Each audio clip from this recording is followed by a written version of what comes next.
اسی فقیری میں، اسی طریقے میں وفا کر کے نا اسی رنگ میں گزار دی، انہی نقشوں پہ رہے۔ اگرچہ جائز تھا، بڑے بڑے لوگ تھے، حضرت عبدالرحمن ابن عوف، بڑا مال تھا، حضور نے ان کو جنتی کہا، ان کے پیچھے نماز پڑھی، سب ٹھیک تھا، پر فرماتے تھے یار میں انکار نہیں کرتا، پر میرے نبی نے فقیری کی، حضور نے ایک وقت کھایا ایک وقت بھوک کاٹی، تم کس طرح بھر بھر کے پیٹ کھاتے ہو۔ یہ صحابہ صفہ میں سے تھے۔ کلمے پڑھنے کے بعد چونکہ طبیعت جلالی تھی تو حضور نے بھیج دیا، فرمایا واپس جاؤ اپنے قبیلے میں تبلیغ کرو۔ واپس گئے، بھائی کو مسلمان کیا، والدہ کو مسلمان کیا، قبیلہ سارا مسلمان کیا، وہیں رہے۔ ہجرت مدینہ کے بعد آئے تبوک کے موقع کے قریب، اور حضور نے صحابہ صفہ میں رکھ لیا۔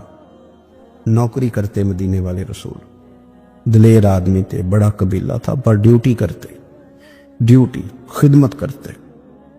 ایک بیٹا تھا، زار اس کا نام تھا، اس کی ڈیوٹی لگائی تم نے میرے نبی پاک کے اونٹ چرانے۔ ڈاکو آئے تو صاحبزادہ اونٹوں کی اونٹنیوں کی حفاظت کرتے شہید ہو گیا۔ ایک بیٹی تھی ایک بیٹا، بیٹا شہید ہو گیا۔ بیوی سے کہا تم نے نبی پاک کے گھر میں خدمت کرنی، حضور کے گھر والوں، اور میں نبی پاک کی نوکری کروں گا۔ حضور کی خدمت کرتے، ہر وقت خدمت میں رہتے، اور حضور جب آتے نا صحابہ صفہ میں یہ شامل تھے جو لوگ دین سیکھتے، حضور جب آتے تو سب سے پہلے آ کے حضرت ابو ذر غفاری کا پوچھتے، بلائیں، اور جب بات کرتے حضور تو بار بار ان کو مخاطب کر کے بات کرتے۔ حضرت ابو ذر غفاری رضی اللہ تعالیٰ عنہ کا نبی پاک سے اتنا پیار کہ ہماری بھی مشکل حل کر دی۔ ابو داؤد شریف میں موجود ہے، ایک دن کہنے لگا یا رسول اللہ صلی اللہ علیہ وسلم، اگر کوئی بندہ کسی سے پیار بڑا ہی کرے پر اس جیسے عمل نہ کر سکے، لوگ ہمیں کہتے ہیں نا جی پیار بڑا، عمل بھی تو کرو نا، بھی کرنا چاہیے، پر انسان ہے نا، غلطی بھی تو ہو ہی جاتی ہے۔ اب ہم عمل نہیں کر سکتے تو تم ہمیں پیار بھی نہیں کرنے دو گے، مہربانی کرو پیار تو کرنے دو نا۔ حضرت ابو ذر غفاری نے کہا، ابو داؤد شریف میں موجود ہے، یا رسول اللہ صلی اللہ تعالی علیہ وآلہ وسلم، حضور پیار بڑا کرے پر ان جیسے عمل نہ کرے تو حکم کیا ہے؟ تو حضور نے فرمایا پیار سچا کرے، اللہ قیامت کے دن جس سے محبت کرے گا نا اس کے ساتھ ہی دونوں کو اکٹھا فرما دے گا۔ تو حضرت ابو ذر نے فوراً کہا، حضور پھر مجھے آپ سے بھی بڑا پیار ہے، رب سے بھی بڑا پیار ہے۔ فرمایا فکر نہ کرنا، جنت میں اکٹھے ہی جائیں گے۔ اتنی محبت رسول پاک کی ذات کے ساتھ، حضور کی نوکری کرنا۔ ایک دن خدمت کرتے کرتے سو گئے، حضور مسجد میں آئے پتہ کرنے کہ ابو ذر آرام کر رہا ہے۔ یہ بھی مزہ ہوتا ہے، خیال رکھنا اپنے درویشوں کا، کیا کھایا کیا پیا، کہاں سوئے۔ حضور رات کو آئے، یہ سوئے ہوئے، فرماتے ہیں حضور نے میرا انگوٹھا ہلایا، میں اٹھ کے بیٹھ گیا، حضور بھی میرے پاس بیٹھ گئے، اور میں ابو ذر بڑا پیار کرتے ہو، سونے آپ کو پتہ ہی ہے۔ کہا یار تو بڑی نوکری کرتا ہے، ایک دن وہ بھی آئے گا جس دن تجھے میری مسجد اور میرے شہر سے جانا پڑے گا، پھر کیا کرو گے؟ تو اس کی حضور کسی کی طاقت ہے مجھے آپ کے شہر سے نکالے؟ میں تلوار نکال لوں گا۔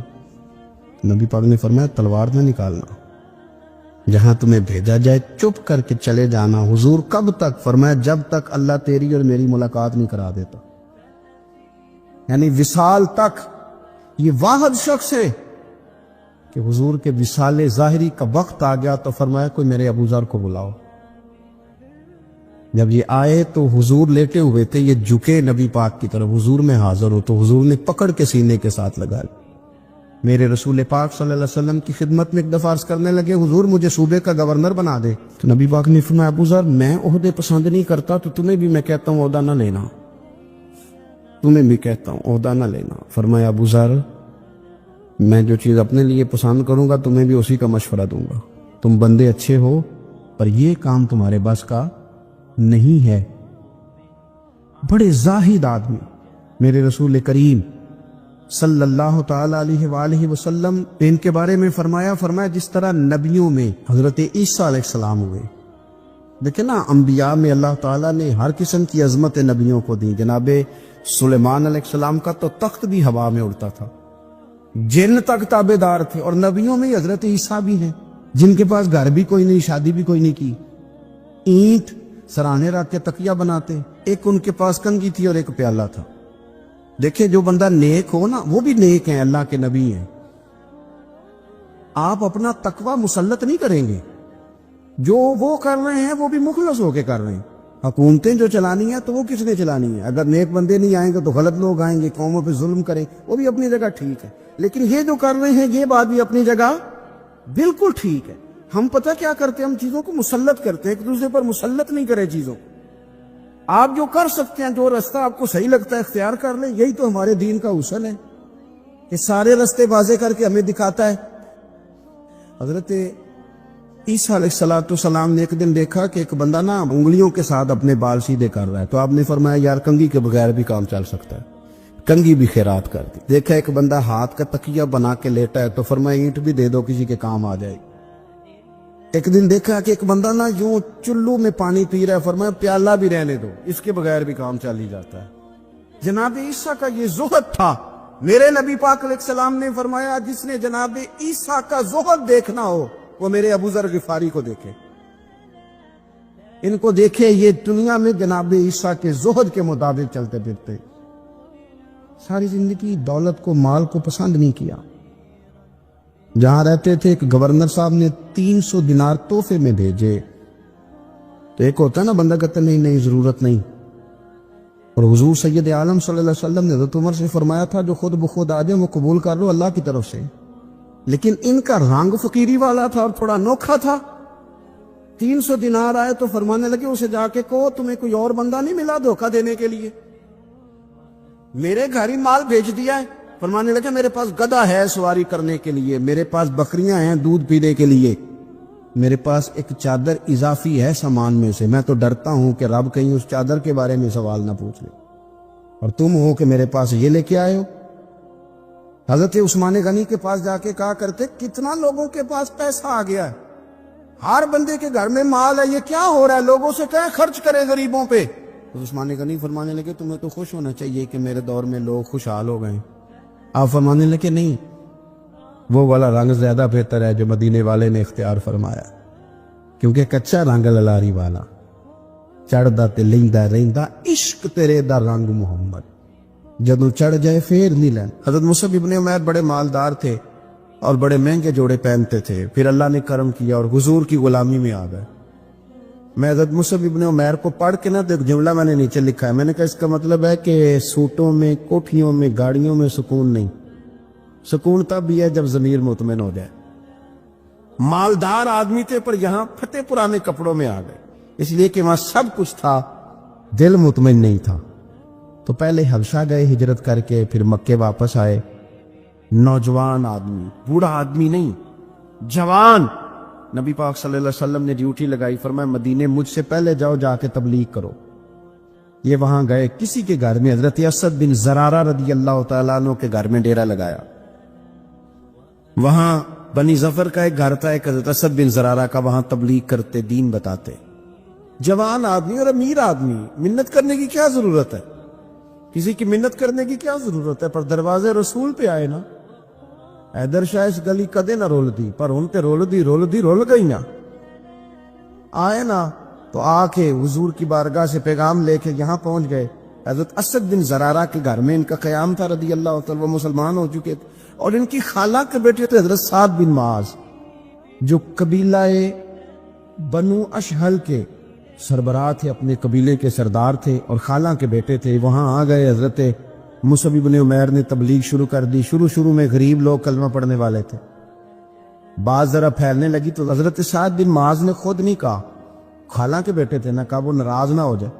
حضرت اسید ابن حدیر کو بلایا اور بلا کے کہنے لگے یار تو جا، میرا وہ خالہ کا بیٹا ہے، میں کوئی بات کروں گا تو وہ ناراض ہو جائے گا، جا سمجھا، وہ ہمارے سادہ لوگوں کو کہہ رہے ہیں کہ تمہارے باپ دادا بھی گمراہ تھے، بت پوجتے تھے، واپس آؤ، تو وہ تو ایک نئی ترانے ڈالے، جا کے۔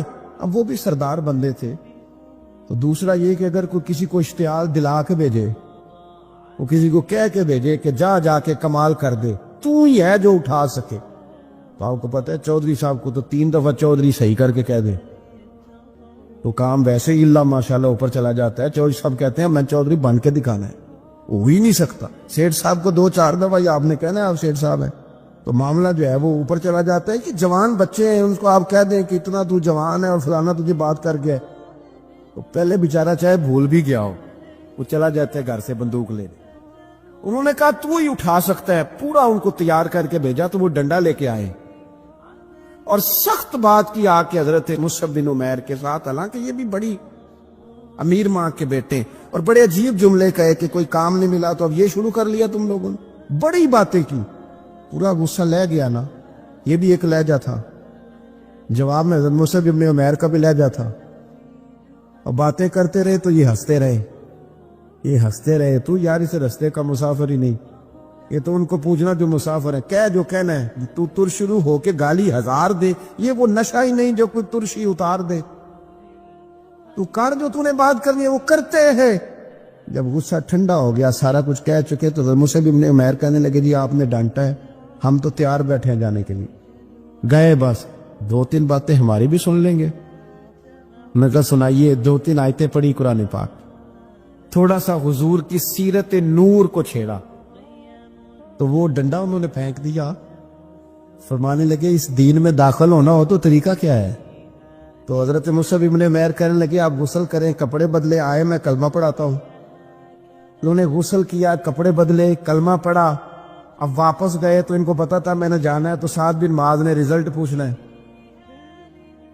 کہتے ہیں اس نے مجھے بھیجا تھا تو میں نے بھی اسے بھیجنا ہے، کہتے ہیں میں نے جا کے کہا اس قبیلے کا قبیلہ بنی حارثہ کے ساتھ مقابلہ چلتا تھا، کہتے ہیں میں نے بھی اسی طرح کی سٹوری سنائی جا کے۔ حالانکہ حضرت سعد بن معاذ کہتے ہیں جب یہ آ رہے تھے نا واپس، میں سمجھ رہا تھا بندہ وہ نہیں جو میں نے بھیجا تھا، اس میں کوئی انقلاب آ گیا، تبدیلی آ گئی۔ آ کے کہنے لگے یار تیری وہ خالہ کا بیٹا ہے، میں نے کیا مقابلہ کرنا ہے، وہ تو بنو حارثہ والے بھی لڑ رہے ہیں، تمہارا شریکہ بھی لڑائی کر رہا ہے، تو تم جاؤ ان کو بھی منع کرو اور اپنے شریکے کو بھی کہو کہ یہ ہمارے گھر کا مسئلہ ہے، ہم خود نمٹ لیں گے، تم جاؤ۔ کہتے ہیں میں نے کہا اچھا اگر تجھ سے بھی نہیں نہ ہوا تو اب مجھے ہی 2 ہاتھ کرنے پڑیں گے۔ آستینیں چڑھا لی، ڈنڈا پکڑ لیا، کہتے ہیں گیا اور جا کے جو مجھ سے ہو سکتا تھا میں نے کہا، کہ میں پوری طرح کہہ چکا نا، اب وہاں تو لہجہ بدل چکا تھا نا۔ حضرت سیدنا مصعب بن عمیر تو طے کر لیا تھا نا، سیکھا تھا نا حضور سے، تو معاملہ بڑا انفرادی تھا، رنگ ہی بڑا انوکھا تھا، کہے جس نے جو کہنا ہے۔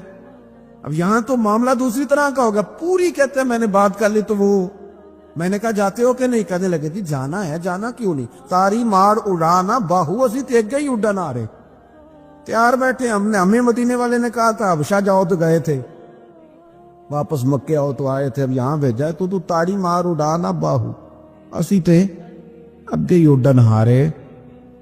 آپ نے فرمایا جانا تو ہے، اور آپ کہہ رہے ہیں جاؤ تو ہم جاتے ہیں، لڑائی نہیں کرتے، پر 2-3 باتیں ہماری بھی سن لو۔ حضرت سعد بن معاذ کہنے لگے سناؤ۔